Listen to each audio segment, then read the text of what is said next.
Historia ya Aslay kabla hajakuwa maarufu. Isiaka Nasoro au maarufu kama Dogo Aslay alizaliwa mnamo tarehe 6 Mei mwaka wa 1995. Ni msanii wa muziki wa kizazi kipya kutoka nchini Tanzania. Alianza kufahamika kuanzia mwaka 2011 baada ya kutoa kibao chake cha Nakusemea alichokitoa akuwa chini ya meneja mkubwa sana Tanzania ambaye anafahamika kwa jina la Mkubwa Fella. Kabla ya hapo alitoa wimbo mwingine uitwao Niwe Nawe akiwa amemshirikisha Mheshimiwa Temba. Baadaye akatoa nyimbo nyingine kadhaa kabla ya kujiunga na bendi ya vijana ijulikanayo kama Yamoto Bendi. Akiwa ndani ya bendi hiyo alionyesha uwezo mkubwa wa kuimba akiwa na wenzake Beka Flavor, Maromboso na Enoch Bella.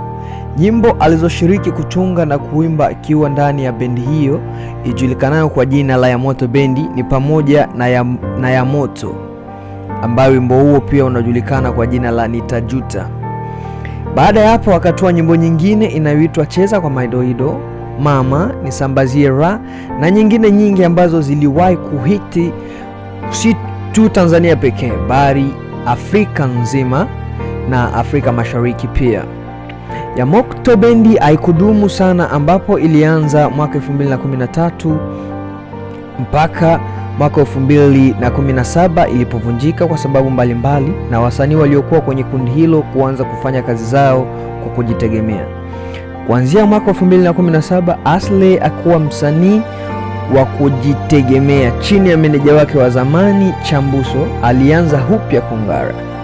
Akiwa msanii wa kujitegemea ametoa nyimbo nyingi mfululizo, hali ambayo imechanganya mashabiki wengi sana nchini Tanzania. Lakini mwenyewe alieleza kwa nini amefanya ni kwa sababu hana nyimbo nyingi alizofanya akiwa msanii wa kujitegemea zaidi ya zile alizokuwa na Yamoto Bendi. Ili asiimbe za Yamoto akiwa kwenye matamasha, kaamua kutoa nyimbo nyingi sana ili awe anaziperform kwenye tamasha.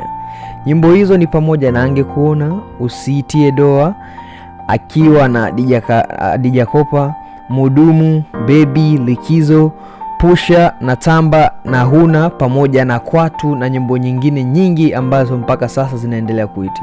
Awali ilitazamika kama Mkubwa Fella ndiyo hasa mmiliki wa muziki wa kizazi kipya, lakini kupitia Aslay, Chambuso anasema si lazima yeye ndiye awe meneja bora wa muziki huu. Yes, hiyo ndiyo historia fupi ya Aslay, na mpaka sasa Aslay ana mtoto mmoja, japo pia aliachana na mama mtoto huyo.